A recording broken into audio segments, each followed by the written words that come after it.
บาดนี้พ่อเมื่อสุริยุเขิน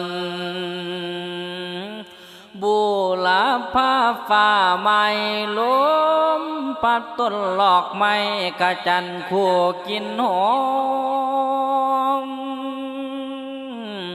แลเห็นเมฆแลล้อมกะเลื่อนกลางเอาตุกถึงเขาที่เดินไพ่ปากมังงันเวียงไว้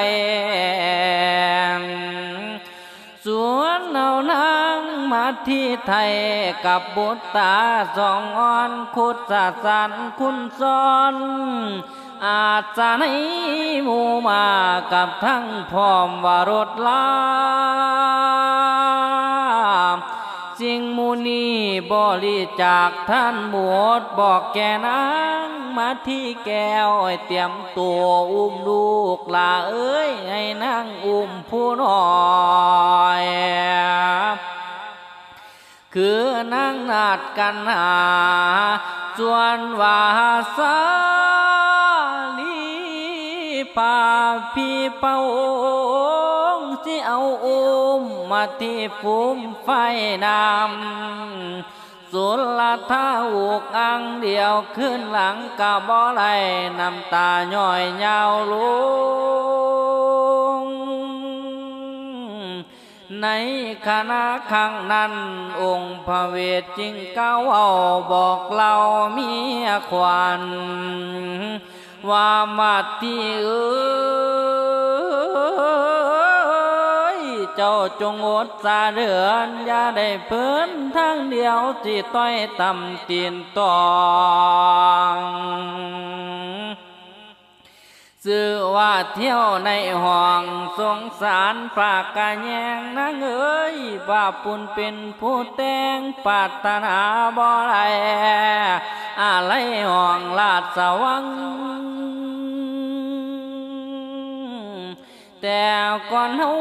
อยู่อย่างเสวยราชเป็นกษัตริย์เดี๋ยวนี้เฮาพ้อยพาจิปากหวังกันเวียงไว้นางอย่ามัวเมายานการเดินทางที่หยุดย้อนมาเดียวหน่อยหนึ่งแลดสิฮอนเดียนน้องสิเปื่อยพงพระเวทเว้าต่อน้องอ้อมปารมควันเข้าเมื่อไกลเวียงวังให้เบิ่งกันทอเด้อน้องบุญพลาน้ำปองคงสิคืนนครเรศเทศมันเป็นจังสีให้คอยสร้างความเพียรสายนั่นแหละนะสาธา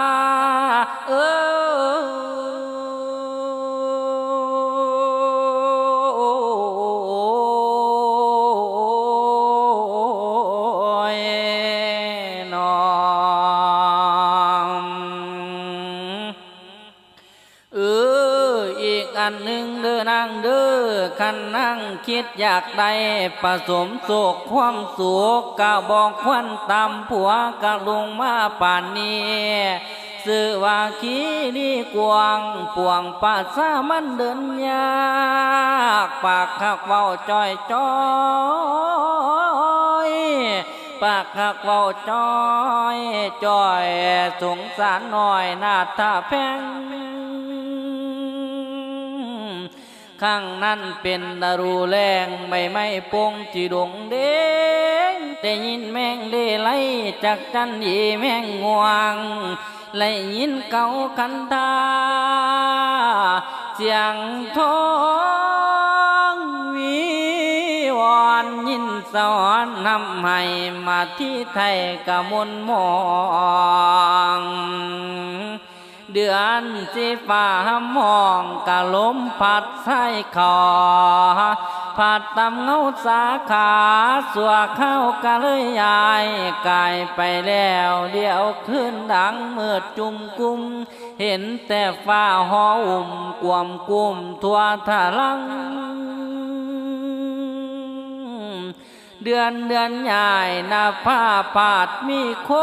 เล่นปับประตูสูงขาดระวังอยู่ทางหน้าเขาสุวรรณคีรีคำนำของก็แข็งแดดแดงเป่าคนร้อนลากระดูนาลาเรืองสองอ่อนหน่อยกะว่อนแนวกินผลนังกันหาหิวนุ่มเจียวกินกันตั้งจูนายดูสองหน่อย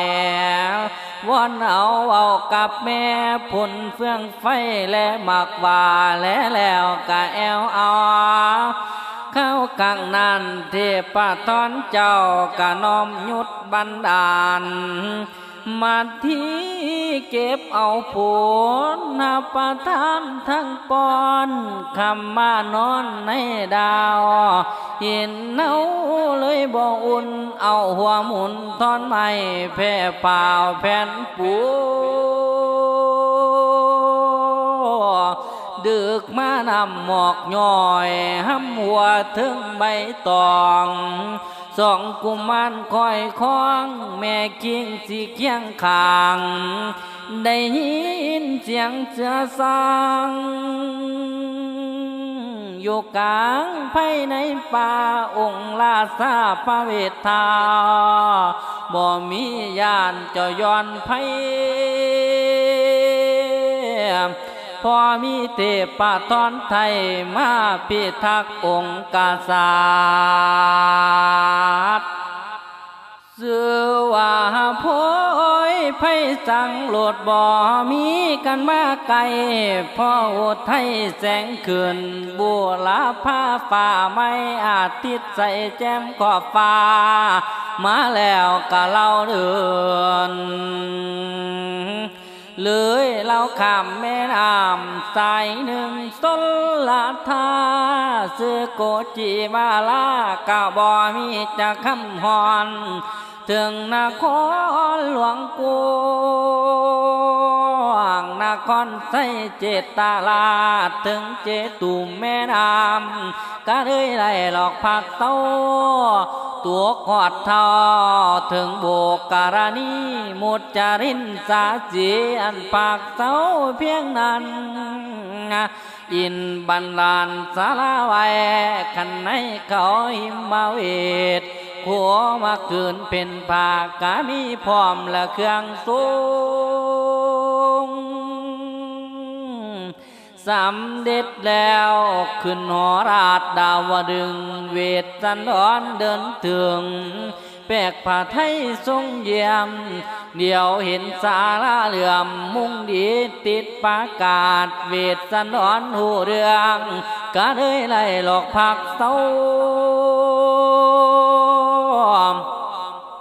แล้วจึงบอกแก่เจ้าน้อยนาดนางมาทีว่ามาทีต่อแต่นี้พี่สิเป็นลาบดนางเป็นตาปสีนีเจ้านุ่งโกอันยังผ่า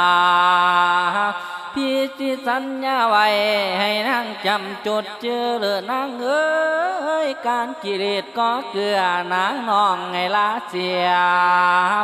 เฮาสิบำเพ็ญสร้างบารมีสู่ฟังโนสาราคนหลังกาลกรรมบ่คือเก่า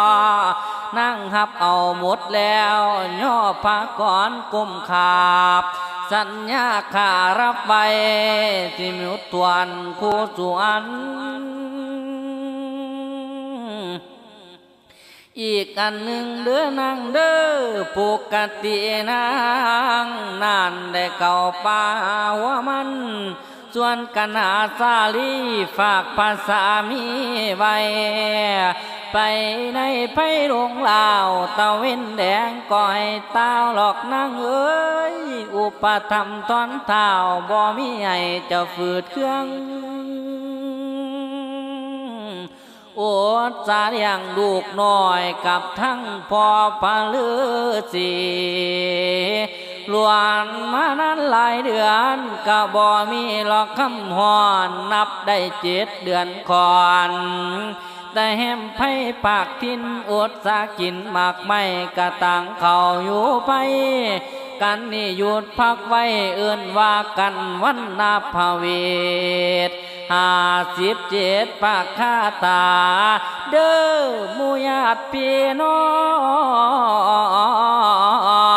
งให้จำไว้อย่าเสียเดิมนั่นละนาสหัทธา